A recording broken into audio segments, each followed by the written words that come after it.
حضرت محمد صلی اللہ علیہ وآلہ وسلم نے فرمایا، مجھے دوزخ دکھلائی گئی تو اس میں زیادہ تر عورتیں تھیں جو کفر کرتی ہیں۔ کہا گیا، حضور کیا وہ اللہ کے ساتھ کفر کرتی ہیں؟ آپ صلی اللہ علیہ وآلہ وسلم نے فرمایا کہ خاوند کی ناشکری کرتی ہے اور احسان کی ناشکری کرتی ہے۔ اگر تم عمر بھر ان میں سے کسی کے ساتھ احسان کرتے رہو، پھر تمہاری طرف سے کبھی کوئی ان کے خیال میں ناگواری کی بات چیت ہو جائے تو فوراً کہہ اٹھے گی کہ میں نے کبھی بھی تجھ سے کوئی بھلائی نہیں دیکھی۔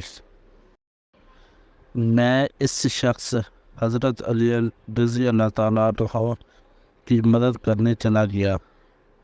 راستے میں مجھ کو ابو بکر ملے، پوچھا کہاں جاتے ہو؟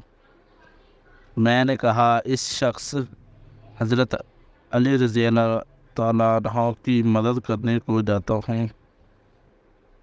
ابو بکر نے کہا اپنے گھر کو لوٹ جاؤ۔ میں نے حضرت محمد صلی اللہ علیہ وآلہ وسلم سے سنا ہے، آپ فرماتے تھے جب دو مسلمان اپنی اپنی تلواریں لے کر بھیڑ جائیں تو قاتل اور مقتول دونوں دوزخی ہیں۔ میں نے عرض کیا یا رسول اللہ صلی اللہ علیہ وسلم، قاتل تو خیر ضرور دوزخی ہونا چاہیے، مقتول کیوں؟ فرمایا وہ بھی اپنے ساتھی کو مار ڈالنے کی حرض رکھتا تھا، موقع پاتا تو وہ اسے ضرور قتل کر دیتا۔ دل کے عزم صمیم پر وہ دوزخی ہوا۔ جب سورۃ انعام کی یہ آیات اتری تو لوگ ایمان لائے اور انہوں نے اپنے ایمان میں گناہوں کی آمیزش نہیں کی، تو آپ صلی اللہ علیہ وآلہ وسلم کے اصحاب نے کہا یا رسول اللہ، یہ تو بہت ہی مشکل ہے، ہم میں کون ایسا ہے جس نے گناہ نہیں کیا؟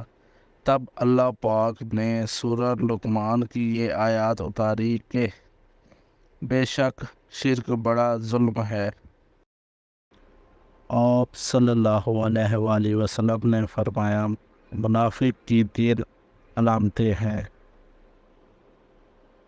جب بات کرے جھوٹ بولے، جب وعدہ کرے تو اس کا خلاف کرے، اور جب اس کو امین بنایا جائے تو خیانت کرے۔ حضرت محمد صلی اللہ علیہ وآلہ وسلم نے فرمایا 4 عادتیں جس کسی میں ہو تو وہ خالص منافق ہے، اور جس کسی میں ان 4 میں سے کسی ایک عادت ہو تو وہ بھی نفاق ہی ہے جب تک اسے چھوڑ نہ دے۔ وہ یہ ہیں، جب اسے امین بنایا جائے تو امانت میں خیانت کرے، اور جب بات کرتے وقت جھوٹ بولے، اور جب کسی سے عہد کرے تو اسے پورا نہ کرے، اور جب کسی سے لڑے تو گالیوں پر اتر آئے۔ حضرت محمد صلی اللہ علیہ وآلہ وسلم نے فرمایا جو شخص شب قدر ایمان کے ساتھ محض ثواب آخرت کے لیے ذکر و عبادت میں گزارے، اس کے گزشتہ گناہ بخش دیے جاتے ہیں۔ حضرت محمد صلی اللہ علیہ وآلہ وسلم نے فرمایا کہ جو شخص اللہ کی راہ میں جہاد کے لیے نکلا، اللہ تعالیٰ اس کا ضامن ہو گیا۔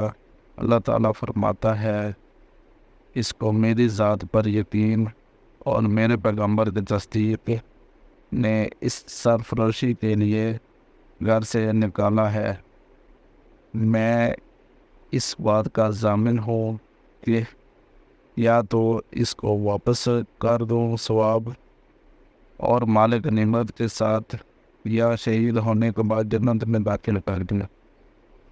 رسول اللہ صلی اللہ علیہ وآلہ وسلم نے فرمایا اور اگر میں اپنی امت پر اس کام کو دشوارانہ سمجھتا تو لشکر کا ساتھ نہ چھوڑتا، اور میری خواہش ہے کہ اللہ کی راہ میں مارا جاؤ، پھر زندہ کیا جاؤ، پھر مارا جاؤ، پھر زندہ کیا جاؤ، پھر مارا جائے۔ حضرت محمد صلی اللہ علیہ وآلہ وسلم نے فرمایا، جو کوئی رمضان میں راتوں کو ایمان رکھ کر اور ثواب کے لیے عبادت کرے، اس کے اگلے گناہ بخش دیے جاتے ہیں۔ حضرت محمد صلی اللہ علیہ وآلہ وسلم نے فرمایا، بے شک دین آسان ہے، اور جو شخص دین میں سختی اختیار کرے گا تو وہ دین اس پر غالب آ جائے گا